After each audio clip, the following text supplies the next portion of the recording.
First up here at 10, a FEMA supervisor is out of a job tonight. New messages reveal Marnie Washington, the disaster survivor assistance crew leader for Highlands County after Hurricane Milton, instructed her staff to avoid knocking on the doors of homes, quote, advertising Trump. Now, according to the Daily Wire, an estimated 20 homes in the Lake Placid area were skipped out on from receiving door-to-door aid. Fox 13's Jennifer Beglis spoke to the mayor of Lake Placid tonight, who says this is unbelievable. Surprised and disappointed. It's unbelievable that we as human beings can't come together and work to help our communities instead of destroying it. That's the reaction from Lake Placid Mayor John Holbrook, learning FEMA supervisor Marnie Washington is accused of telling her staff of post-Milton canvassers who were supposed to identify residents eligible for FEMA aid in Lake Placid to, quote, avoid homes advertising Trump. Employees leaking group messages to the Daily Wire from Washington, providing a list of best practices to implement to her staff. In turn, an estimated more than 20 homes with Trump signage were skipped between the end of October and early November. Very surprised. It's hard to believe that somebody in a position like that would take that stance. Another screenshot from a FEMA employee shows a home with a Trump flag reported as, quote, not able to access property, noting, quote, Trump sign, no contact per leadership. The major damage we had was from the tornadoes. We have a trailer park just northeast of here where approximately 30 mobile homes were completely destroyed. Mayor Holbrook says a few other homes, docks, and trees were also damaged from a tornado caused by Hurricane Milton.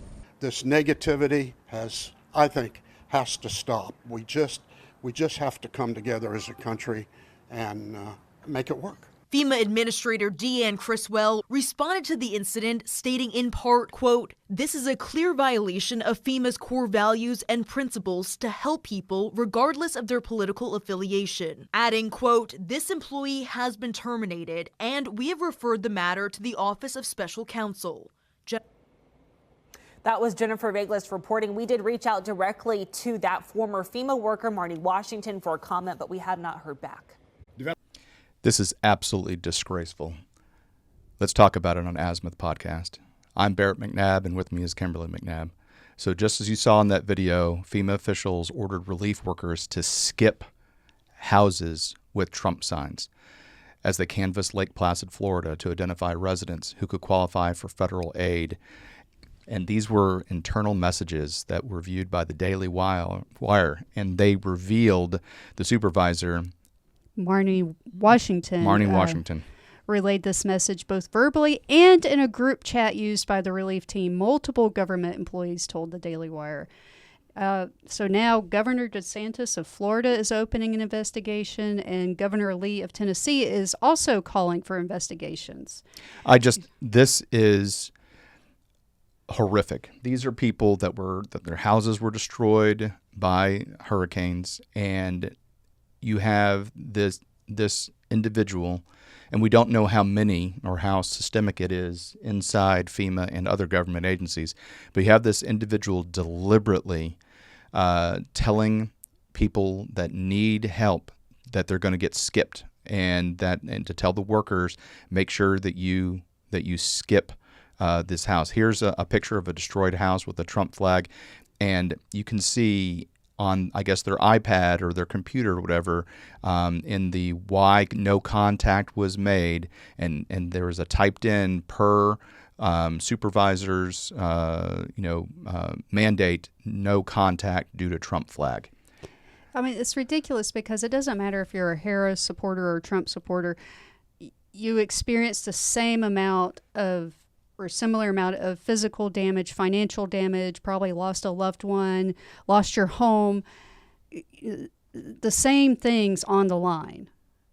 It affects you just as much whether or not you vote for Harris or Trump. I mean, the hurricane did not care. Right. Did not spare you. But the hatred of the deep state, and I just want to, this is a perfect example.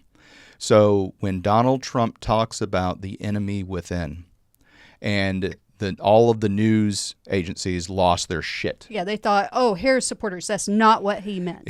He means that there are career people that are in our government that absolutely hate Republicans and conservative values, and they will go out of their way in order to punish and to neglect their fellow American citizens.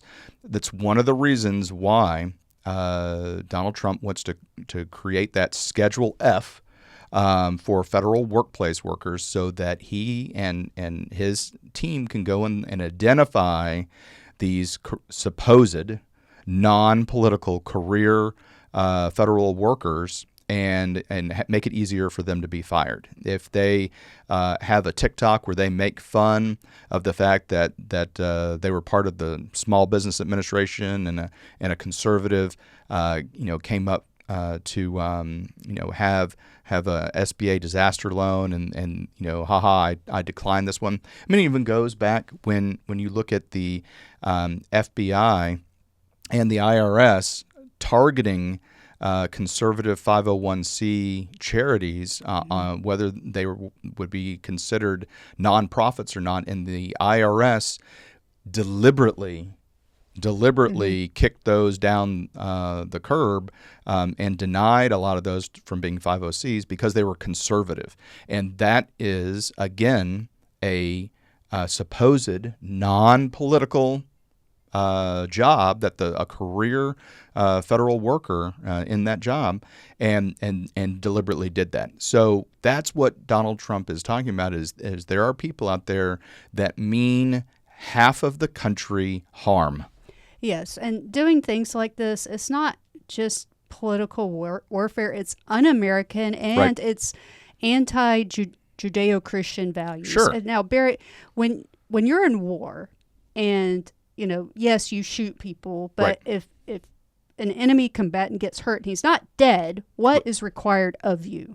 Yeah, so the Geneva Convention, 1864, Article 6, says that wounded or sick combatants to whatever nation they belong to shall be cared for. Okay, so for example, what you're not supposed to do is once you go across an objective and you have attacked and defeated the enemy and gone through the objective, those are now considered prisoners of war. Now, if they're actively fighting, you can turn around and you can shoot them. But if they have surrendered, then you need to accept that they are prisoners of war. If they have been wounded, then you need to provide medical attention. I've got a specific example about this in Diwania.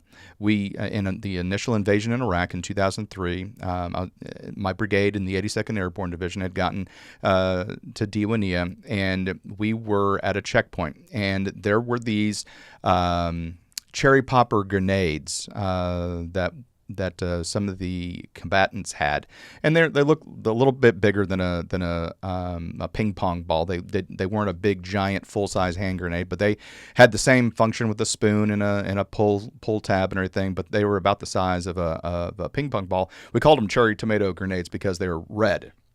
And so anyway, this gentleman, enemy combatant dressed in civilian clothes, was going to throw this at our checkpoint.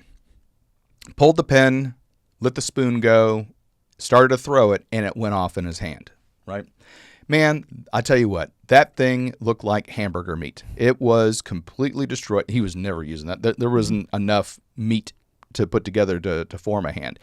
But he's screaming. We heard the boom go off, and immediately this man who just tried to kill us, the medics went and tried to save his life because he was bleeding out through the severe, effectively amputation of his hand through explosive measures, and immediately went to try and save what was left of the individual and cared for him. And, it was without any hesitation.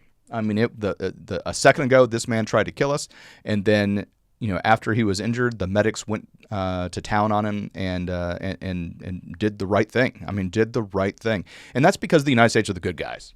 Right. I mean, that's bottom line. Soldiers are considered government employees. So in one instance, you have government employees who just underwent active fire, Right. go and help an enemy combatant, yet our federal government is playing games With its own citizens. With its own citizens. No shots are being fired. And, also, I bet these are the same people that consider Israel genocidal. Well, guess what? The leader of Hamas, Sinwar, when he was in an Israeli prison in 2008, he developed brain cancer. And guess who removed the tumor? The Israeli government. Right. So much for genocide. But this is also very anti-Christian. Proverbs 25:21 through 22. If your enemy is hungry, give him bread to eat. And if he is thirsty, give him water to drink. For you will heap burning coals on his head, and the Lord will reward you. And then Proverbs 20:22. Do not say, I will repay evil. Wait for the Lord, and he will deliver you. Yeah. I mean, this is just wrong on so many levels. Every human being, including the Democrats, should absolutely be disgusted. Absolutely be disgusted that this happened. This is un-American, and this directly goes to the enemy within that Donald Trump is talking about. This person. Now, FEMA fired him. Okay, so that's great. But how many more people feel that way? And now they're just going to be, do it on WhatsApp as opposed to the official FEMA, computers and stuff like that. Mm-hmm. How many more people? How many people either lost their livelihood because they couldn't get FEMA? How many people died? How many people died because the aid workers were skipping Trump? How many children went without food, without help? Yeah. And so that's a great point, Kimberly. So now we have children that could have potentially been impacted, and they have nothing to do with the election whatsoever. Mm-hmm. But however, they were punished because of their political affiliation. And, that is something that is disgusting. This human being is disgusting. And I hope she's apparently deleted her LinkedIn page. I hope people continue to harass her. I hope she's unemployable. I mean, this is one of those things that, somebody tells a bad joke and then all of a sudden the cancel culture comes with them. Yeah. This is somebody who actually affected human lives. Who when someone needed the government's help, she deliberately turned her back and had them skipped and hoped that they would suffer. That's a different than somebody telling a bad joke and getting canceled. This is an example of somebody who should be canceled, honestly. Mm-hmm. And I'm not a big fan of cancel culture, but still, this is who she is, and she'll continue to do this wherever she's employed. So I hope that that is not very many few places indeed. We saw this. I know other people are talking about it, but we had to give our take on it because this really hit home, with us. And thank you so much for tuning into Azimuth Podcast, and please stay tuned after these messages.